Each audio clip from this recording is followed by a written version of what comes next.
Assalamualaikum warahmatullahi wabarakatuh.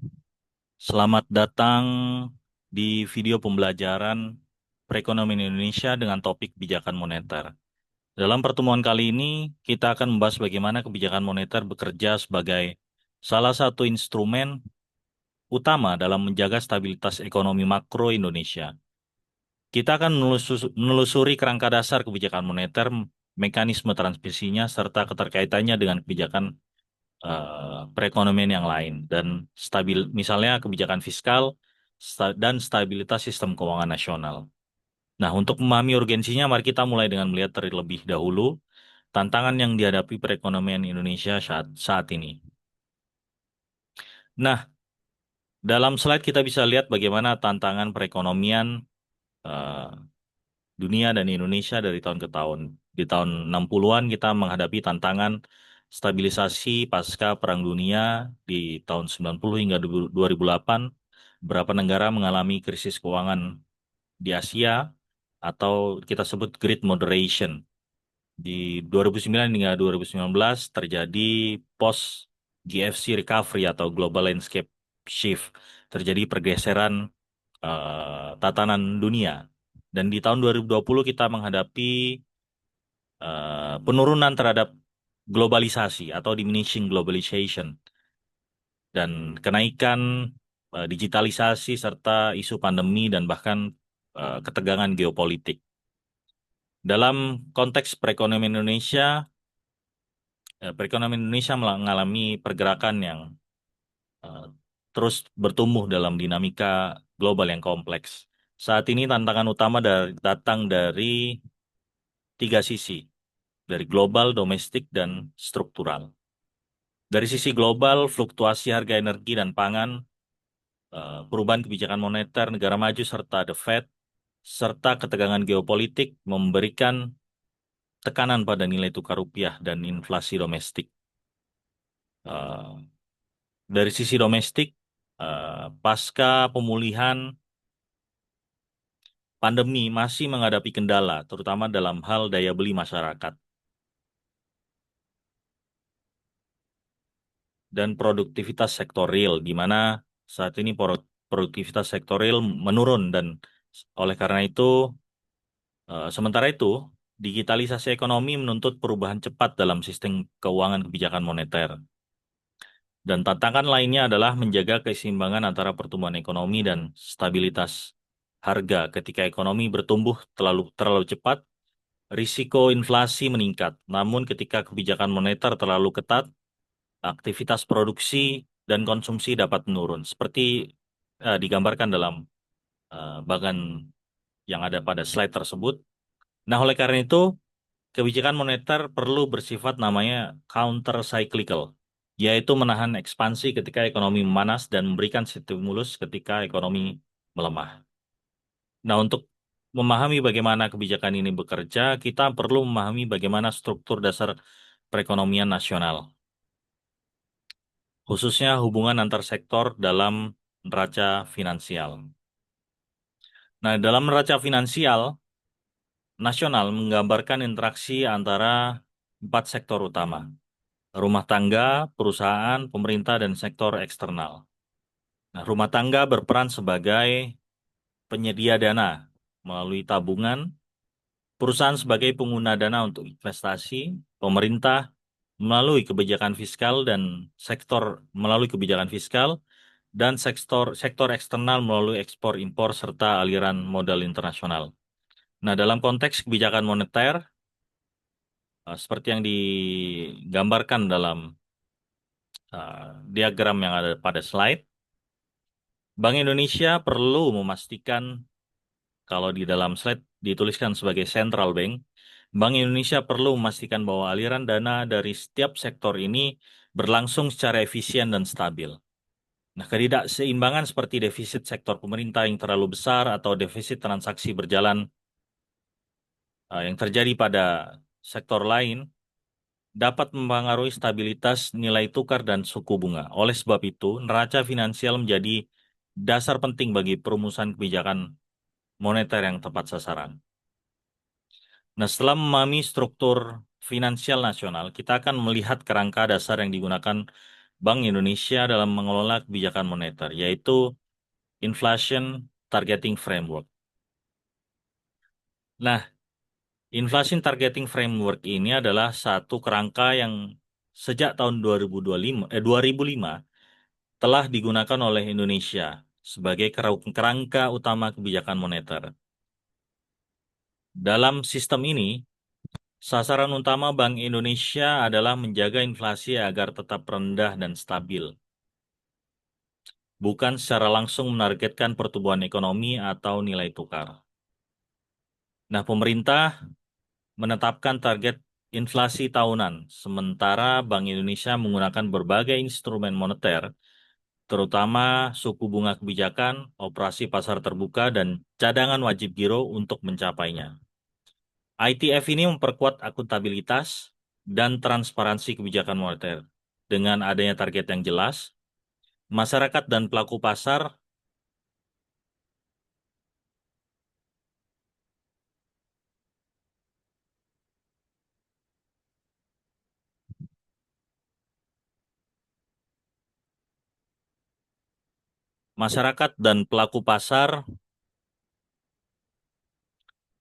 dapat membentuk ekspektasi inflasi yang lebih rasional, sehingga kebijakan Bank Indonesia menjadi lebih efektif. Nah, salah satu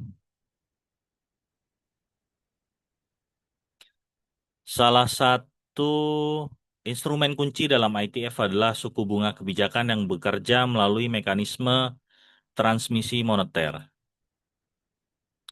Mekanisme transmisi kebijakan moneter ini menjelaskan bagaimana perubahan suku bunga acuan dapat mempengaruhi inflasi dan pertumbuhan ekonomi.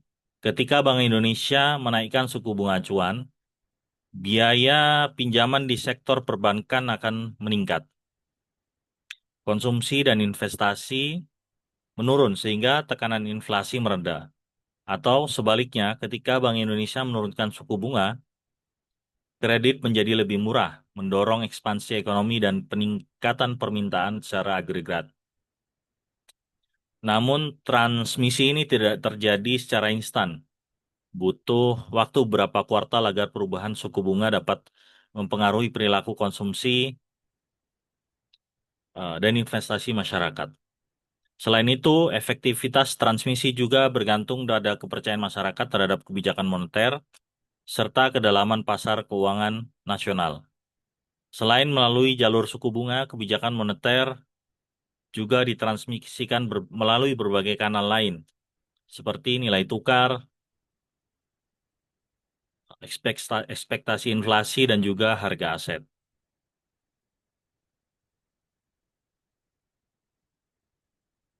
Nah, di dalam bagian ini kita akan melihat bagaimana transmisi kebijakan moneter. Transmisi kebijakan moneter tidak hanya bergantung pada jalur suku bunga. Dalam praktiknya ada beberapa kanal yang bekerja secara simultan, yaitu misalnya jalur kredit, jalur nilai tukar, jalur harga aset, dan juga jalur ekspektasi inflasi. Jalur kredit misalnya berperan ketika perubahan suku bunga mempengaruhi kemampuan dari bank menyalurkan pinjaman. Ketika Bank Indonesia menaikkan suku bunga kredit, misalnya, kredit menjadi lebih selektif, sehingga permintaan investasi akan berkurang. Atau dalam jalur yang lain, misalnya jalur nilai tukar, bekerja melalui arus modal internasional. Kenaikan suku bunga domestik eh, relatif terhadap luar negeri, menarik arus modal masuk atau yang kita kenal sebagai capital inflow, memperkuat rupiah dan menekan harga barang impor. Yang terakhir ada jalur harga aset yang digunakan untuk memenuhi kekayaan masyarakat, misalnya ketika suku bunga turun, harga saham dan obligasi naik, sehingga efek kekayaan akan meningkat.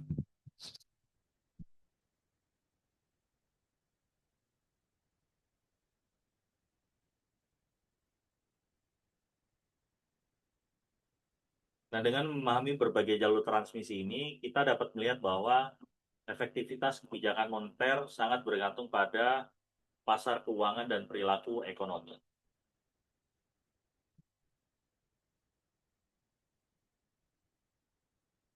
Nah, dalam kerangka kebijakan moneter Indonesia didasarkan pada prinsip bahwa kestabilan harga merupakan prasyarat utama untuk pertumbuhan ekonomi berkelanjutan.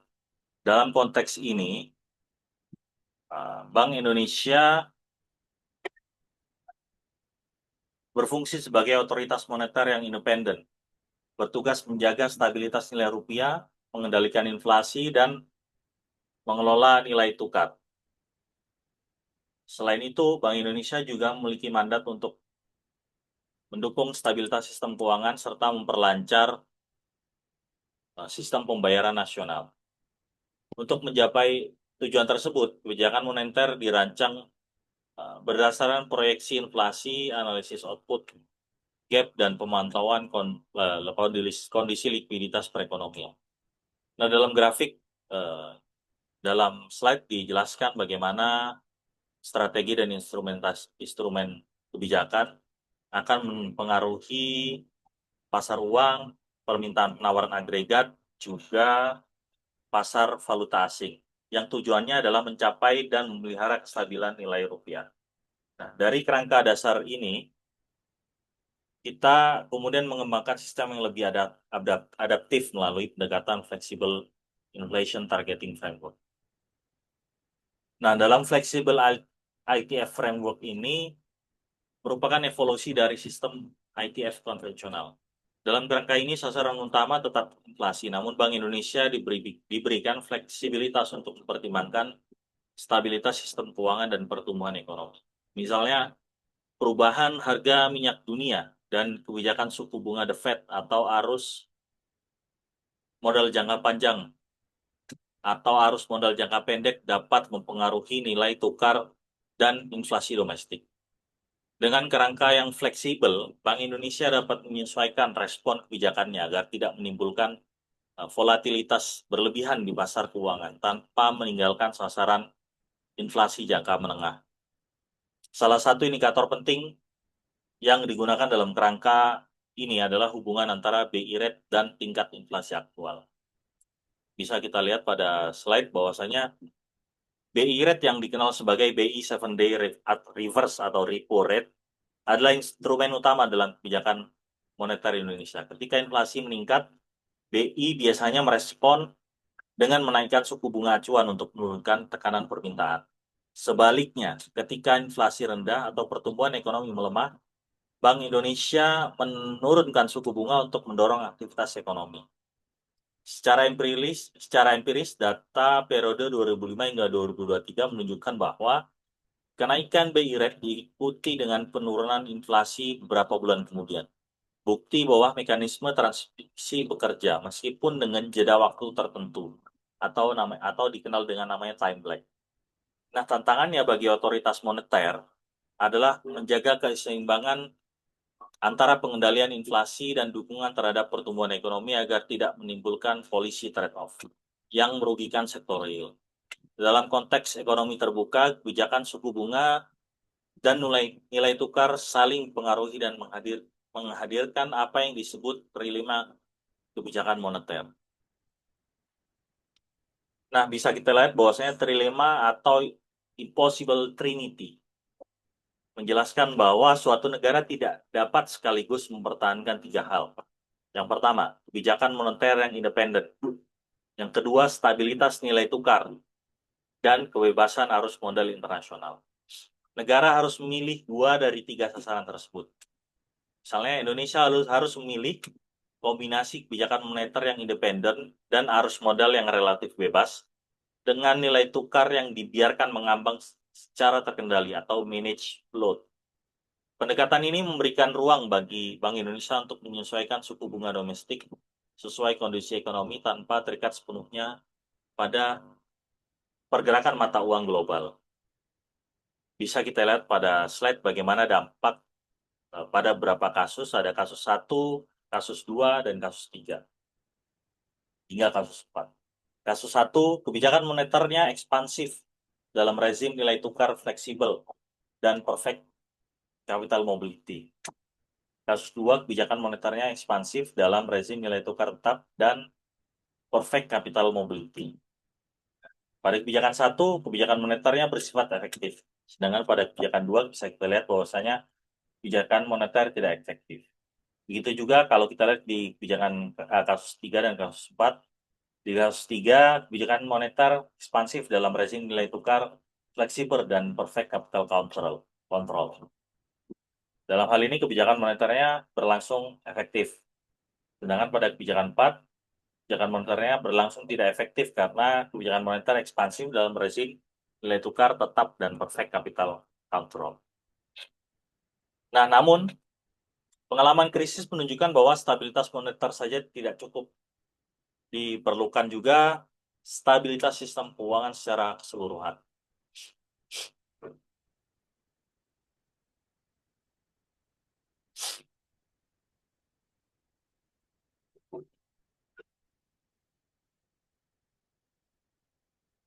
Pemilihan rezim nilai tukar inilah yang menjadi dasar bagi arah kebijakan nilai tukar Bank Indonesia. Tujuan utama kebijakan nilai tukar adalah menjaga stabilitas nilai rupiah sesuai fundamental ekonomi. Misalnya, Bank Indonesia tidak menargetkan nilai tukar tertentu, tetapi berupaya meminimalkan fluktuasi yang berlebihan. Intervensi dilakukan di pasar valuta asing misalnya bisa terjadi tekanan jangka pendek, misalnya akibat ketidakpastian global atau capital outflow mendadak. Selain itu, Bank Indonesia memperkuat cadangan devisa untuk memperbesar ruang intervensi jika diperlukan. Stabilitas nilai tukar ini penting karena berdampak langsung pada inflasi melalui harga barang impor serta persepsi investor terhadap resiko ekonomi Indonesia. Namun, pengalaman krisis menunjukkan bahwa stabilitas moneter tidak cukup. Diperlukan stabilitas sistem keuangan secara keseluruhan. Jika kita lihat pada slide, krisis keuangan Asia di tahun 97 hingga 98 dan krisis global 2008 menunjukkan bahwa stabilitas harga tidak menjamin stabilitas keuangan. Saat inflasi rendah, sektor keuangan tetap mendapat gelembung aset atau aset bubble akibat ekspansi kredit berlebihan. Oleh karena itu, kebijakan moneter perlu dikoordinasikan dengan kebijakan makroprudensial untuk mengantisipasi risiko sistemik. Di Indonesia, koordinasi ini dilakukan melalui Komite Stabilitas Sistem Keuangan atau namanya KSSK. Namanya KSSK yang melibatkan Bank Indonesia, Kementerian Keuangan, Otoritas Jasa Keuangan, dan Lembaga Penjaminan Sistem Simpanan. Tujuannya adalah memastikan sistem keuangan tetap sehat, liquid, dan mampu menyalurkan dana ke sektor produktif tanpa menimbulkan instabilitas. Jadi Bank Indonesia punya kepentingan atau punya tugas dalam hal monetary stability, payment system stability, dan financial stability. Sedangkan OJK punya kebijakan untuk microprudential policy dalam financial institution soundness. Nah, berikutnya kita juga akan memahami bagaimana Bank Indonesia merancang berbagai skenario kebijakan untuk menghadapi dinamika ekonomi yang berbeda. Dalam menghadapi ketidakpastian ekonomi, Bank Indonesia menyiapkan berbagai skenario kebijakan atau policy response mix. Misalnya ketika terjadi inflasi tinggi akibat kenaikan harga pangan dan energi, Bank Indonesia dapat menaikkan suku bunga.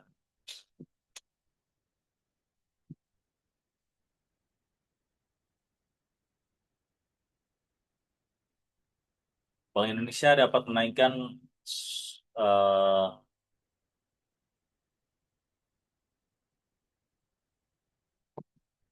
Bank Indonesia dapat menurunkan suku bunga dan melonggarkan giro wajib minimum dan memperluas pembiayaan untuk usaha mikro, kecil, dan menengah melalui kebijakan makroprudensial. Fleksibilitas dan kecepatan respon sangat penting agar kebijakan moneter tetap menghadapi perubahan siklus ekonomi. Strategi kebijakan moneter tersebut kemudian diintegrasikan dalam kerangka makroekonomi nasional yang lebih luas. Misalnya melalui strategi kebijakan ekonomi makro Indonesia yang bertumpu pada tiga pilar. Ada pilar stabilitas, pertumbuhan, dan pemerataan. Dari sisi stabilitas, fokusnya adalah menjaga inflasi dan nilai tukar. Dari sisi pertumbuhan, memperkuat investasi dan produktivitas sektor real. Sedangkan dari sisi pemerataan, menjaga daya beli masyarakat melalui kebijakan subsidi eh,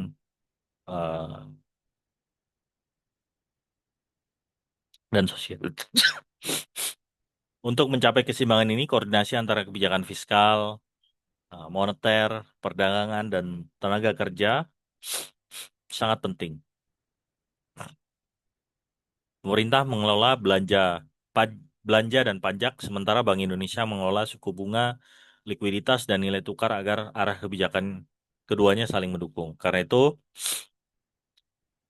kita sedikit membahas sebelum mengakhiri eh, video pembelajaran ini mengenai bagaimana koordinasi kebijakan moneter dan fiskal.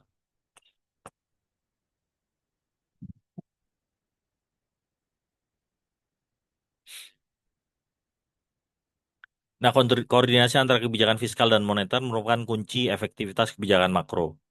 Dalam masa pandemi COVID, misalnya, pemerintah meningkatkan belanja fiskal untuk pemulihan ekonomi, sementara Bank Indonesia menurunkan suku bunga melalui pembelian surat berharga negara di pasar perdana guna menjaga likuiditas. Sinergi ini mencegah kontraksi ekonomi lebih dalam dan mempercepat pemulihan. Sebaliknya, eh, tanpa koordinasi yang baik gitu, stimulus fiskal bisa menimbulkan tekanan inflasi atau defisit neraca pembayaran. Oleh karena itu, komunikasi yang intensif antara Kementerian Keuangan dan Bank Indonesia sangat diperlukan untuk menyelaraskan tujuan stabilitas dan pertumbuhan. Nah, sinergi tersebut diwujudkan dalam namanya bauran kebijakan Bank Indonesia. Nah, dalam slide ini koordinasi kebijakan moneter dan fiskal, kita dapat melihat bagaimana eh, counter cyclical fiscal policy dan pro cyclical fiscal policy. Kita melihat bagaimana negara-negara yang berhasil melakukan koordinasi dengan baik dan negara-negara yang terjadi konflik atau terjadi permasalahan dalam kebijakan moneter dan fiskalnya. Atau ada juga yang mengalami submissive central bank pada beberapa negara seperti Malaysia, Thailand, Myanmar, India, dan Mongolia.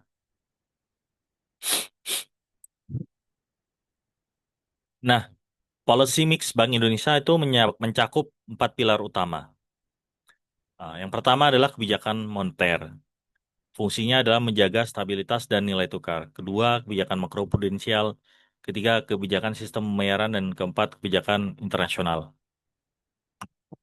Nah, tujuannya kalau moneter dia menjaga stabilitas harga dan nilai tukar. Kalau makroprudensial menjaga ketahanan sistem keuangan. Sedangkan untuk sistem pembayaran memastikan efisiensi dan inklusi keuangan digital.